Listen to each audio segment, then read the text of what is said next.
La arquitectura es arte y técnica de construir espacios, espacios para la contemplación y el comportamiento. Y el espacio para los seres humanos de cualquier cultura y cualquier época depende de la manera como su cultura y su época perciben y representan el mundo, cómo lo articulan, cómo lo valoran, cómo lo simbolizan. En este sentido, pretendemos hacer una recopilación de asentamientos, malocas, viviendas y templos que hicieron parte de la arquitectura indígena en Colombia.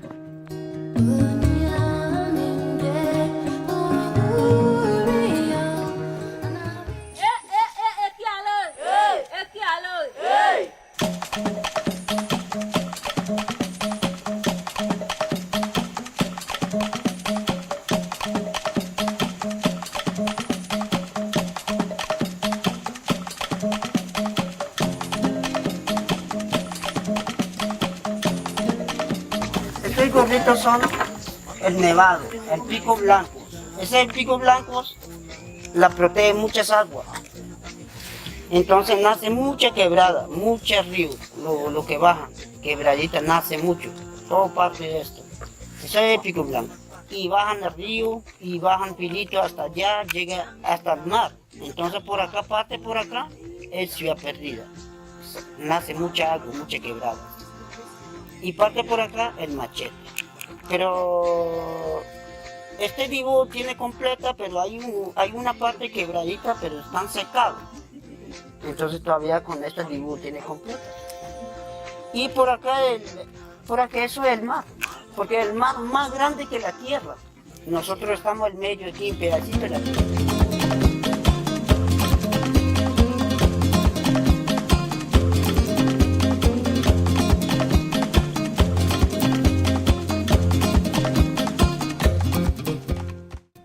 Los Taironas nos han dejado asentamientos parecidos a ciudad, con viviendas agrupadas, edificios comunales y espacio público, distribución que puede compararse con la actual estructura urbana de nuestras ciudades.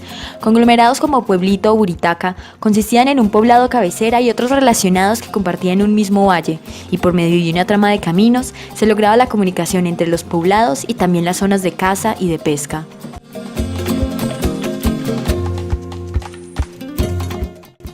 El desarrollo de la ciudad fue el resultado de una reflexión previa, una planificación cuidadosa y una dirección. Debido a que no hay un desarrollo de tecnologías o técnicas de construcción, no se puede identificar una secuencia histórica o espacial.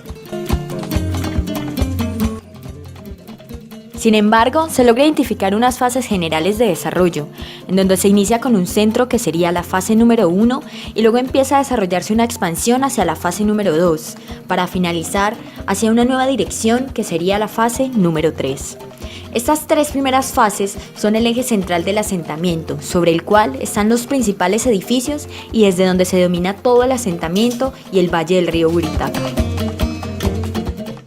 En la cuarta fase, se identifica una vía comarcal. Este sector tiene sus propios edificios y era un poco más independiente. En todo el asentamiento se puede identificar una serie de barrios residenciales y unas aldeas, las cuales se comunican por una red de caminos previamente pensados y que varían en forma, tamaño y una infinita diversidad de escaleras.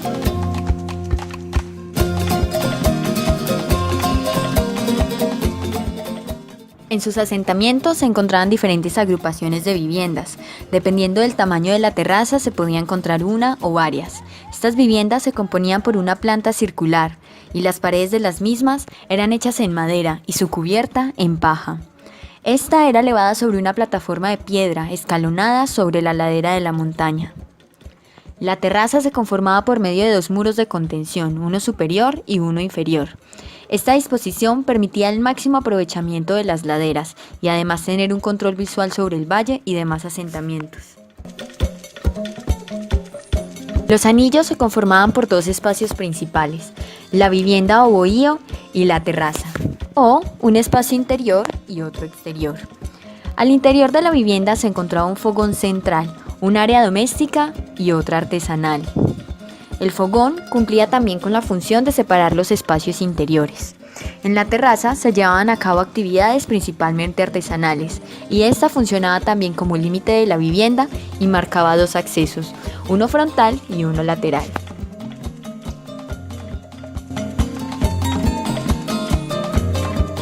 Sobre todo en el asentamiento se logran identificar algunas tipologías de agrupación, como por ejemplo un primer nivel en el que se encuentran 2 casas con patio común o disposición en fila de 3 casas que se encuentran inscritas en un camino. A medida de que crece la cantidad de viviendas, se identifica una agrupación en doble hilera con plaza central, lo cual puede empezar a dominarse como barrio. Al aumentar las viviendas, se empiezan a crear centros de aldeas nucleares, las cuales se componen de múltiples viviendas y una serie de caminos principales y secundarios que marcan el destino. Un ejemplo de aldea es la aldea La Galera. En esta se identifican una serie de anillos, algunas con la capacidad de ser bifamiliares, otras con la capacidad de albergar una sola familia. Se crea una independencia del centro de Buricata, ya que ésta logra tener plazoletas, edificios principales y una serie de caminos propios. A pesar de que el trazado de los caminos pareciera no tener orden, este está pensado en la ramificación de un árbol. De aquí se deriva su forma.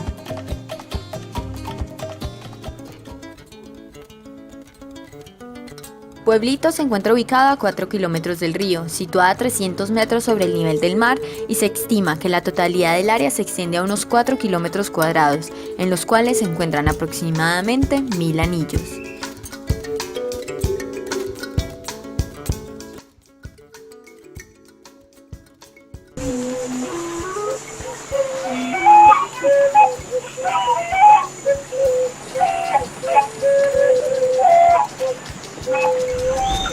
Un aconsejo, respeto mucho para la naturaleza, pero hermano menor que ustedes, la civilización, hermano menor no respeta de naturaleza y acabando al mundo para la culpa de los hermanos menores. La tierra no tiene fuerza. Los sitios sagrados, o lagunas sagradas, madre de agua, también. Y entonces, ahora está cayendo enfermedad, toda clase de enfermedad, demasiada enfermedad. ¿Por qué? Los dioses Seranco está castigando a nosotros. Los vientos puso bravo, los lámpagos también, los temblores también. La enfermedad también, lo manda los Dios nosotros. Por eso nosotros queremos que como naturaleza libre y cuidar mejor, proteger como indígenas nosotros. El núcleo central cívico del hábitat se encuentra en el lugar más bajo de la colina, donde convergen varias cuencas. Se trata de una zona de 4 hectáreas dentro de un espacio homogéneo en forma de anfiteatro encerrado por las colinas. Alrededor de la zona central se encuentra una zona más densa y de extensión reducida. Está conformada por núcleos a manera de vecindarios, cada uno muy compacto. La disposición de los anillos en este lugar tiende a ser lineal, formando hileras entre quebradas y caminos. Estos cinturones de vivienda que toman la forma de la colina encierran la zona central. Estas viviendas poseen visuales hacia el mar y demás colinas. La zona más alejada del centro experimenta un hábitat disperso de baja densidad que alberga unos 500 anillos. Se realizan obras de aterrazamiento. En el caso de la zona central, se trata de 4 grandes terraplanes, escalonados en hilera y comunicados entre sí. Sobre esto, se realizó un juego de plazas donde se ubican los espacios libres y edificios de grandes dimensiones. La diferencia entre Pueblito y Buritaca recae sobre la altura a nivel del mar y lugar de asentamiento. Por un lado, Pueblito se ubicó en la ladera baja de la montaña con dirección al mar y junto al bosque seco, y Buritaca en la ladera superior junto a la selva húmeda. Sin embargo, la forma de desarrollar la vivienda fue muy similar. El aterrazamiento y disposición de anillos en el territorio era la misma. Hacer un análisis de estos 2 asentamientos nos permite entender que en Colombia ya habían indicios de un trazado urbano, de un orden de viviendas y de una lógica espacial que fue muy bien pensada. Y esto se puede afirmar porque al comparar los lugares de asentamientos de los indígenas hace ya varios siglos con el actual lugar de asentamiento de nuestras ciudades, es el mismo.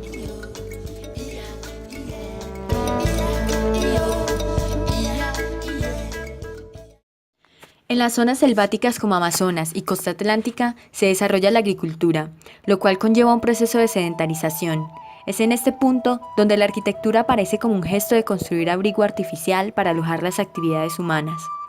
La casa comunal es la primera forma de arquitectura, adaptándose al medio circundante y construyéndose con materiales de la región, pero no es posible comprenderla sin insertarla en un gran complejo de mito y chamanismo, pues estos forman el marco de su significado.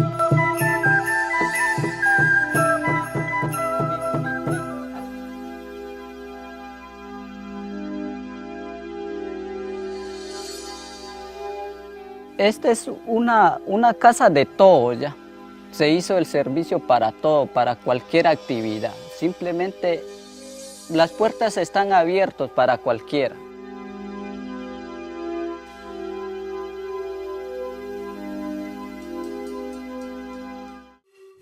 Sus construcciones se basan en una tectónica vegetal, rústica y mimética, que por sus condiciones no se conserva mucho tiempo. Es una arquitectura sencilla y austera, pero profunda, que dialoga con la naturaleza y aprovecha sus recursos. Esta arquitectura hecha con tejidos, ensambles y amarres vegetales, de formas simples, livianas y blandas, refleja un pensamiento mítico poético, de fantasmas y espíritus, de aguas, ríos y fieras, concebido con analogías del mundo y el cuerpo humano.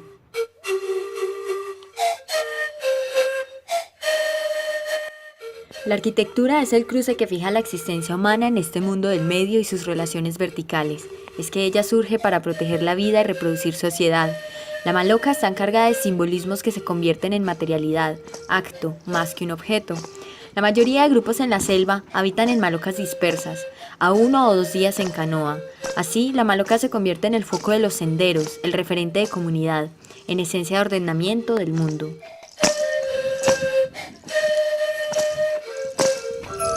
Las malocas en general parten de una premisa muy similar, como es el caso de la maloca de los Sufaina, Yucuna, Taiwanos, Barazana y Huitoto. Alrededor de la maloca se encuentran 4 espacios reconocibles: el patio, la chagra, el río y la selva. El patio es la zona más cercana en torno a la maloca. Es un claro donde se cultivan las plantas esenciales como condimentos, tinturas y venenos. La chagra, el anillo siguiente, se encuentra limitado por madera podrida, frutos secos y ramas quemadas que nutren el suelo a la vez que atraen animales para cazar. Cada familia posee un lugar de producción en la chagra. Esta se explota por 2 o 3 años y luego es abandonada. En la chagra hay un lugar para cada cultivo. La disposición es similar a la maloca. En la parte superior, lo masculino. En la parte inferior lo femenino, en el centro lo sagrado, en la periferia lo doméstico, a la izquierda los aliados y la derecha la gente propia. La maloca necesariamente se ubica próxima del río. La zona del mismo se encuentra cercano a la chagra o zona de cultivo. El río son las venas de la selva, un flujo permanente, son vías de comunicación que articulan comunidades, al tiempo que son lugares de encuentro. El entorno definitivo es la selva. De ella se sacan alimentos, siempre se entra en ella por algo especial. Es un entorno salvaje pero familiar. La selva es a su vez la maloca de los animales, son puntos de concentración de minerales donde los animales acuden, volviéndose hitos territoriales y puntos de caza. La maloca no tiene paredes interiores, los muros que tiene son perimetrales y están hechos de materiales vegetales. Sin embargo, las áreas interiores están muy bien definidas por medio de divisiones simbólicas del espacio. El centro es conocido como el pecho del jaguar y se identifica como masculino. Este centro es señalado por 4 postes mayores que marcan el área sagrada y el lugar de la danza. Luego se encuentra el área comunitaria, en torno a la central, como zona principal del rito. Y por último, el perímetro continuo a la cerca es la zona doméstica. Este se identifica como femenino.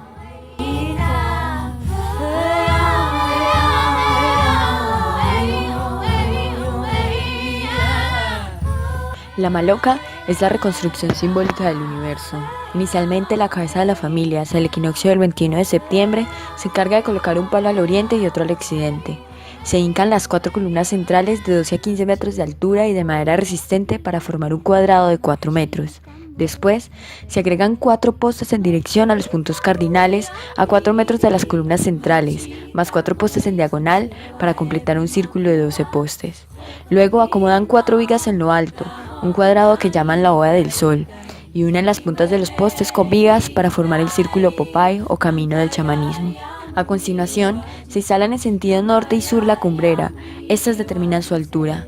Luego, se sientan las varas de los lados oriental y occidental, que llegan desde el suelo hasta las 2 aperturas triangulares superiores abiertas el son, y con otras 5 varas ubicadas en cada esquina se amarra la estructura.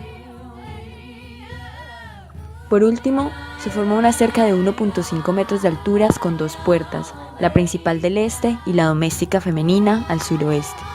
El empajado del techo es un trabajo arduo que requiere una minga con los vecinos de la región. Al concluir la obra, se hace una ceremonia para danzar y de ese modo reafirmar el piso de la maloca.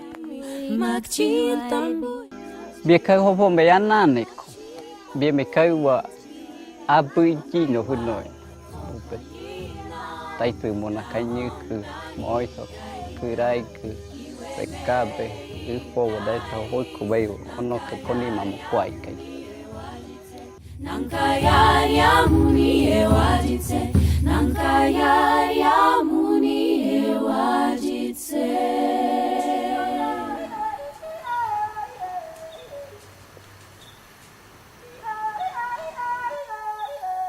El espacio interior de la maloca se divide de acuerdo a las actividades, la jerarquía y el género de sus habitantes.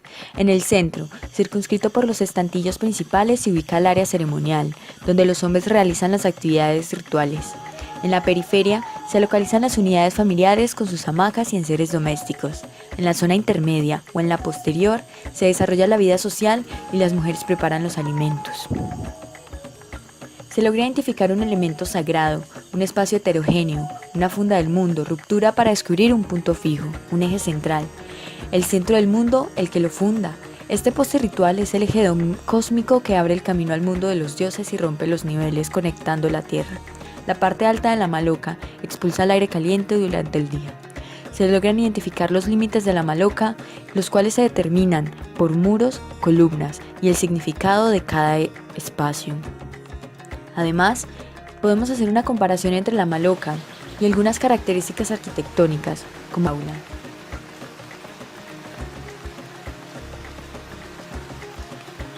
El territorio se articula mediante trochas que van de la maloca a los caños y de los bosques y chagras.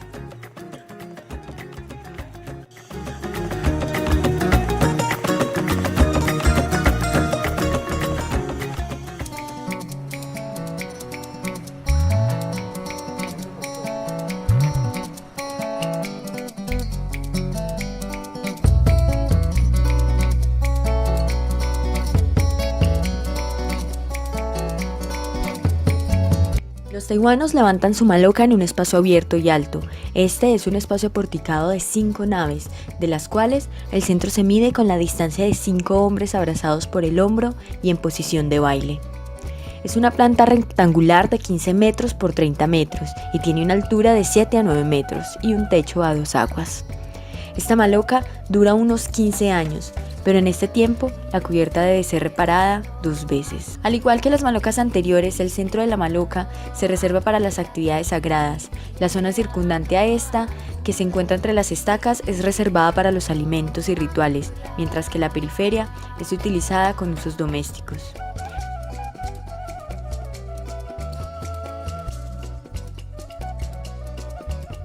Siendo un espacio contenido por muros perimetrales y una distribución interna en base a los parales, que dejan una planta libre que posee unas divisiones simbólicas y de referencia.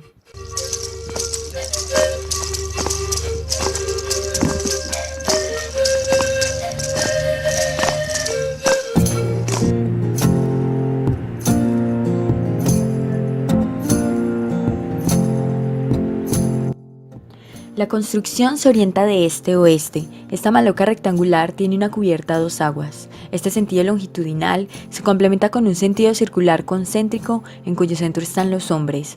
La vida pública se asocia con lo sagrado y en la periferia las mujeres, la vida cotidiana y de la familia. El sector rectangular es masculino y el semicircular es femenino. Ambos se complementan al igual que las malocas anteriores,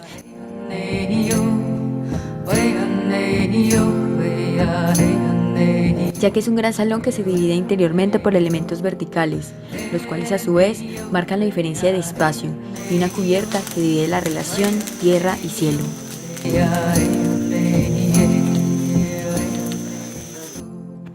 El río de leche es un sendero que conduce al útero y en él nadan las anacondas fecundadoras. La maloca es un útero y la puerta de los hombres, la vagina, el paso al exterior. Sangre y semen se juntan, como selva y río. Subir el río es nacer y volver del río es nacer para la sociedad. La maloca es una ave inmensa con cabeza de danta cuyas plumas son el techo.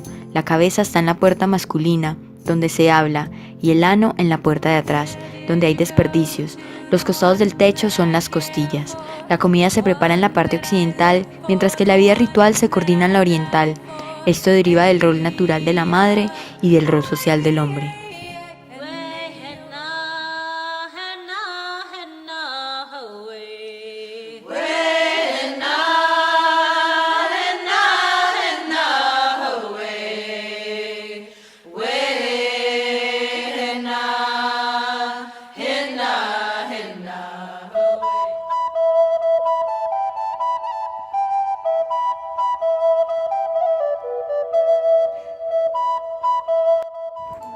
La maloca simboliza el sistema social y el modelo cosmológico. En el caso de los huitotos, el centro es el espacio masculino y rodeándolo a los lados lo doméstico. 4 columnas marcan el centro y une a los mundos. Allí se recitan conjuros y se curan de los espíritus que pueden hacer daño. La maloca es la representación femenina, es un ser femenino fértil, dador de vida. Al entrar en la maloca, el hombre lo hace al vientre de la madre. Igual que al morir, es enterrado en la maloca como símbolo de regreso al principio germinante, al seno de la madre tierra.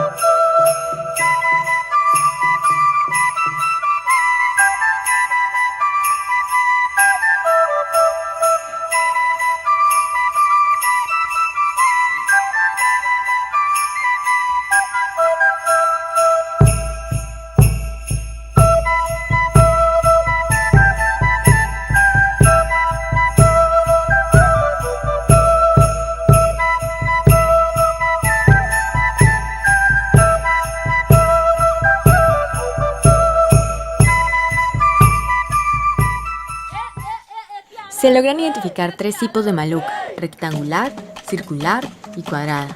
A pesar de que se encuentran en diferentes partes, la disposición interior es muy similar. En todas se logra identificar una similitud de distribución. El centro se identifica como sagrado y las áreas perimetrales se dividen en zona social y zona doméstica. Las divisiones de las mismas no son por medio de muros, sino elementos verticales que permiten separar los espacios dándoles un significado sagrado.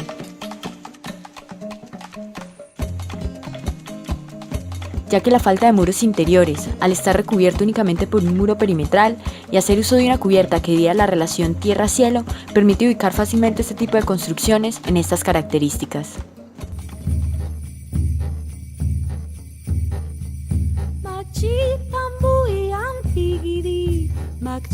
Los indígenas se movían por todo el territorio cuando disponían extensas tierras. Entre estos grupos de movilidad fluida se encuentran los guayús de La Guajira. Los guayús ocupan ranchos dispersos debido a las condiciones semidesérticas del medio, exigiendo mayores extensiones de tierra entre los ranchos para sustentar la población. Debido a las condiciones climáticas, los guayús se deben desplazar constantemente en busca de alimentos. Con la lluvia nace la vegetación en Baja Guajira, inundando las tierras bajas, y en época de verano deben ir en busca del pozo. También bajan constantemente a pescar. Este grupo posee residencias fijas y ranchos provisionales. En las residencias fijas se encuentran los cementerios, como testimonio de ocupación del área. A estas residencias fijas se retorna en época de invierno. Los asentamientos son un conjunto de viviendas, el cual es conformado entre 3 y 10 unidades. La vivienda es de un piso de altura y planta rectangular, aunque en la Alta Guajira se encuentran semicírculos. Tienen techos de 1 o 2 aguas, cubiertos de palma o yotojolo, y paredes de yotojolo, bareque o madera. Los refugios temporales pueden no tener paredes. Anexa está la enramada de 6 u 8 postes. También está la cocina sin techo y parcialmente cerrada por cactus. Encontramos también el telar y el corral. Tanto viviendas como cementerios se ubican en las partes altas.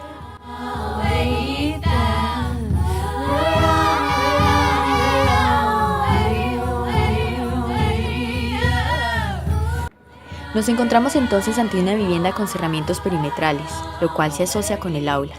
Las enramadas y telares presentan una tipología de pabellón, acogiendo múltiples funciones gracias a su versatilidad, mientras que la cocina y el corral son espacios exteriores contenidos no techados que permiten la apertura al cielo, mostrando una tipología de patio.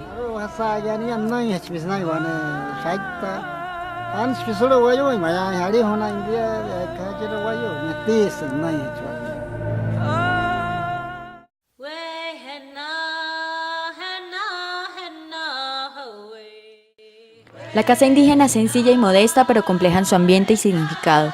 Los huaunanas se sitúan sobre el río San Juan. Allí se aprovecha la fertilidad del suelo por las crecientes, por lo que se construye cerca del río.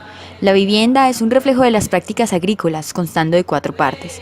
La cocina, la cual se encuentra en la parte posterior y está protegida por un alerón de tejado. El dormitorio, que consiste en una tarima lateral de 10 centímetros más elevada que el espacio central para aislarlo de manera parcial. También cuenta con paredes para aislarlo del exterior. El depósito se encuentra en la parte izquierda, bajo el vuelo de la cubierta y al lado del tablado principal. El cuarto espacio es el frente, entre los postes y el volado frontal del tablado situado bajo el alero. Los pilotes sobre los que se construye son de 1,20 metros de altura. Los palos que sostienen el techo son de 4 a 5 metros de altura y la cumbrera se ubica a 6 metros.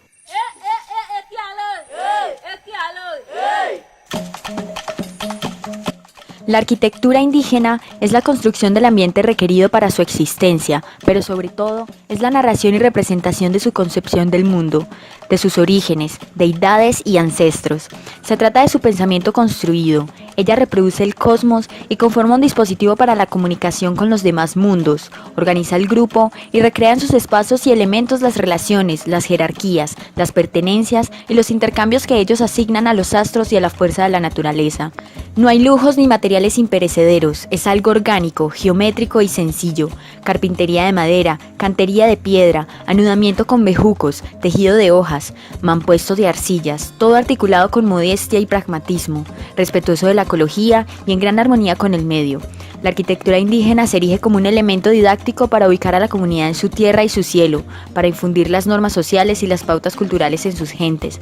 En definitiva, es un ordenamiento del espacio y la sociedad determinando por el mito y a la vez es la construcción misma del mito.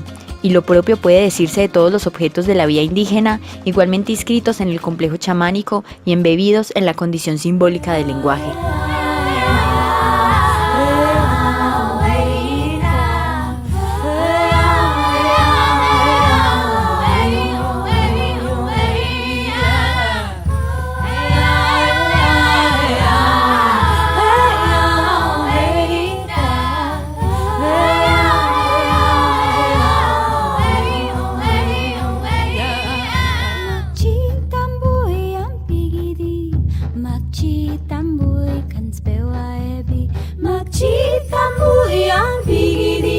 Magchi